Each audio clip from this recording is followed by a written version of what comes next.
Anybody wants to learn how to make truffles, come this way.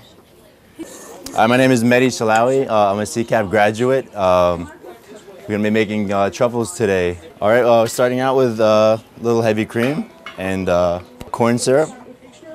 Let's bring that to a boil. This is a cream ganache. It's very buttery in the mouth, easy to make, and delicious. So I have my chocolate here melting. We're going to temper this later. As soon as this comes to a boil, we're going to add our chocolate here. Okay. So once you put the chocolate in there, just give it a quick stir. Put the top on and let it sit for a second. So we have a lot of chocolate for the amount of cream, so it needs a little bit of help melting.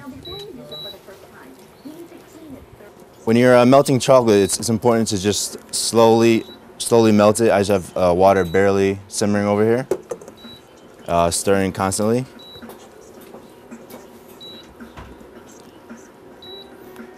And you want to temper the chocolate to ensure a nice crisp snap, a shiny coat, and also when it melts in your mouth, it melts nice and slowly instead of like melting right away on your hands. So it's a process of melting it through, cooling it down, while all the time agitating it. I have my ganache going nicely over here. You guys can take a look. It's almost there. You want to make sure that all the chocolate is melted through. These are passion fruit truffles. We're using this passion fruit concentrate right here. So now it's melted. I'm going to add my passion fruit concentrate.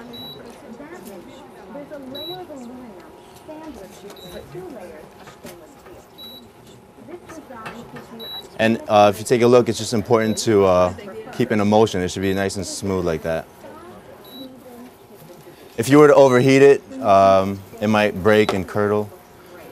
And also the acidity in the passion fruit might make it curdle, so make sure to be quick with stirring it in. If it curdles, you have to throw it in. Okay, now I'm adding my butter because we're pretty much done over here. And instead of the passion fruit puree, you could add any kind of liqueur or extract. It's really easy to substitute anything, and you're going to keep the same recipe. The only thing that's going to change is the passion fruit puree. The only important thing is to keep the same water content. Okay, so it's fully melted.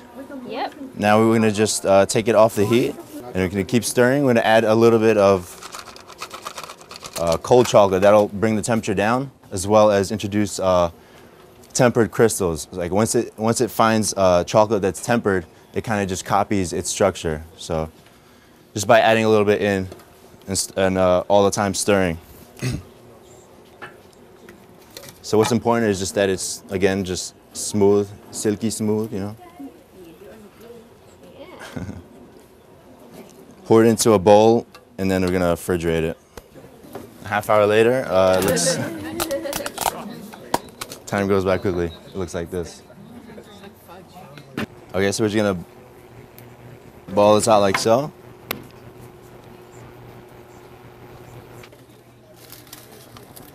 And 10 later, looks like this.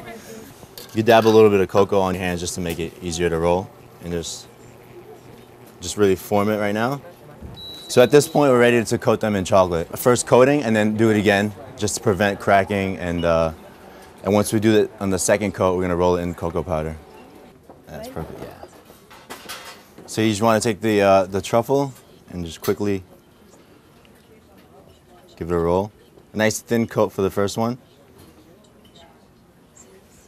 And then we're gonna put this in the fridge really quickly and pretty much do the same step again. So I'll just show you from there. Okay. Then you just drop it right into the cocoa and let it sit. And just do that to all of them and plop them in there.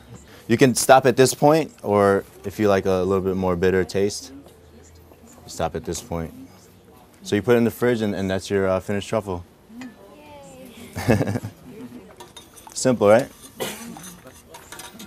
Would you guys like to sample them?